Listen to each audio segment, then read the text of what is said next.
देखिए, इससे पहले मैं वीडियो बनाती थी बच्चों का, जो मैं पढ़ाती थी।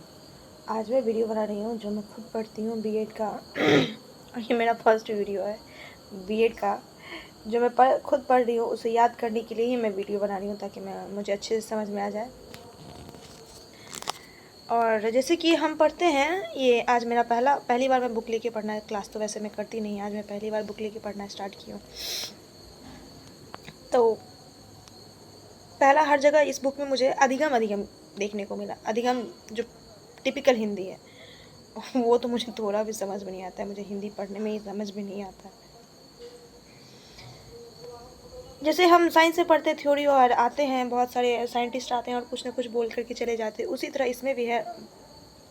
जो बहुत सारे कह सकते रिसर्चर्स होंगे, मे भी ये मेरा भी पहला क्लास है, जो आते हैं और बोल के चले जाते हैं कि ये तो उन्हीं की उसी तरह है। ब्लेयर, जोन्स और सिम्पसन, इनके अनुसार जो है वो अधिगम अधिगम जो है वो किसी भी इंसान के व्यवहार में परिवर्तन मतलब व्यवहार, कोई भी चीज़ को देख करके जो व्यवहार में परिवर्तन आता है, बिहेवियर में परिवर्तन आता है, अनुभव से कोई घटना हुई, उससे जो अनुभव हुआ और उससे इंसान अपने बिहेवियर में चेंज लाता है, वही एक अधिगम है, लर्निंग है।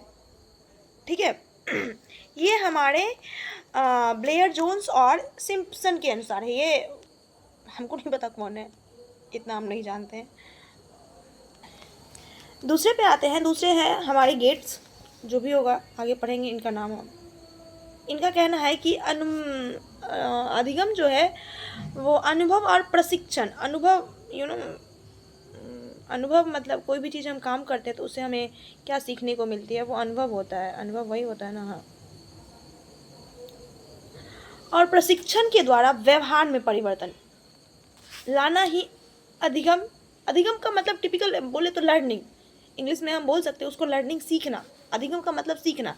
और सीखते हैं कब? हम बहुत सारी जगहों से कोई भी चीज़ सीखते हैं।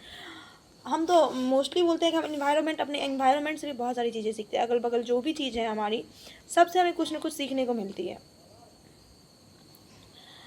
स्किनर इनके हिसाब से है कि सीखना व्यवहार में, सीखना जो है वो व्यवहार में उत्तरोत्तर सामंजस्य की प्रक्रिया है।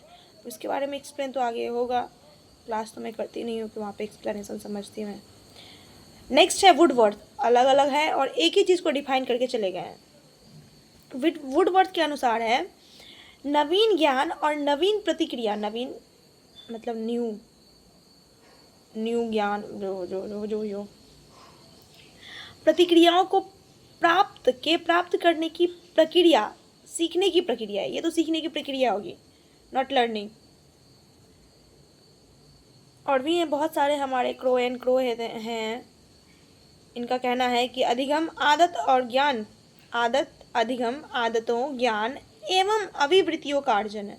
अभी अर्जन क्या होता है?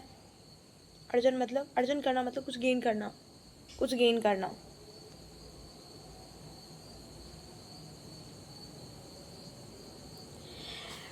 हमारे योकम सिम्पसन जो थे, अभी जो सिम्पसन और मुर्सेल, इनके हिसाब से अधिगम जो है वो, अधिगम की कुछ विशेषता है। पहला है अधिगम परिवर्तन, लर्निंग ये चीज़। हाँ, हम कुछ सीखते हैं तो हमारे में चेंजेस आती है। फिर जो गलतियाँ करते हैं, सीखते हैं कब? जब कोई चीज़ गलतियाँ, ये हमारे प्रैक्टिकल लर्निंग होती है। और कोई गलतियाँ करके जो हम सीखते हैं तो हमारे उस गलतियों पे चेंज आते हैं, वो गलती हम नेक्स्ट टाइम नहीं करते हैं, तो ये लर्निंग इन चेंज है। नेक्स्ट है लर्निंग इज लॉन्ग लाइफ। हाँ, हमारी अधिगम जो है हम सीखते हैं, पूरी ज़िंदगी तक सीखते हैं। जब तक मरते नहीं है तब तक हम सीखना छोड़ते नहीं हैं। आगे कोई धोखा देके चला जाएगा तो सीखेंगे, नेक्स्ट वाले पे भरोसा नहीं करना है, सिंपल सी बात है। Learning is growth. सीखते हैं तो हम विकास करते हैं, है ना। ग्रो करते हैं, कोई भी चीज़ सीखते हैं तो हम ग्रो ही करते हैं ना। नेक्स्ट टाइम से वो नहीं करने का मतलब हम ग्रो करना है। रॉन्ग साइड से राइट साइड पे आना, रॉन्ग पाथ से राइट पाथ पे आना। नेक्स्ट है लर्निंग इज सीखना अनुकूलन है, means that learning is adjustment. सीखते हैं तो एडजस्ट करते हैं। ये इतना टिपिकल हिंदी तो हमको भी नहीं आता, थोड़ा बहुत इंग्लिश में ही देख करके समझ रहे हैं हम। लर्निंग इज यूनिवर्सल ट्रूथ है, इसका मीनिंग हमको भी नहीं समझ। सीखना सार्वभौमिक है। अब सार्वभौमिक का मीनिंग क्या है ये मुझे भी नहीं पता। सीखना नया कार्य है, learning is doing something new, हाँ ये कह सकते हैं। सीखते हैं तो हम कुछ नया करते हैं, या ये समझ आ रहा है। सीखना अनुभवों का संगठन है, हाँ सीखते हैं तो अनुभव होता है, एक्सपीरियंस होता है, और जैसे जैसे इंसान बढ़ाता है उससे ज़्यादा नॉलेजेबल कोई नहीं है, ये तो फिक्स है। इनकी एक और है, सीखना सक्रियता है, लर्निंग इज एक्टिवनेस, अगर हम सीखते हैं तो हम एक्टिव बनते हैं। अब इसके बारे में उतना एक्सप्लेनेशन भी मेरे पास नहीं है, लेकिन हाँ समझ आ रही है बात।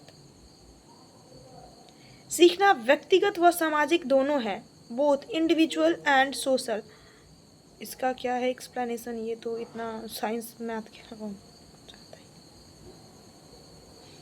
अधिगम खोज है, लर्निंग इज डिस्कवरी, यस ये भी है, लर्निंग इज डिस्कवरी। जैसे कि वैसे क्लास में ये सब चीज़ें सुनने को इसलिए बोलते क्लास करना चाहिए, अगर क्लास हो तो, क्लास हुई ना तो फिर पता नहीं। वैसे तो मुझे नहीं लगता कि कोई पढ़ता भी होगा, पढ़ने वाला तो पढ़ता होगा। लर्निंग इज डिस्कवरी, लर्निंग खोज है, हाँ अच्छी चीज़ों का। कोई चीज़ सीखते हैं तो कहीं ना कहीं हम डिस्कवर ही करते हैं।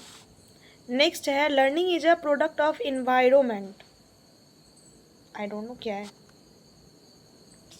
अब शिक्षण की प्रकृति का वर्णन, discuss the nature of teaching.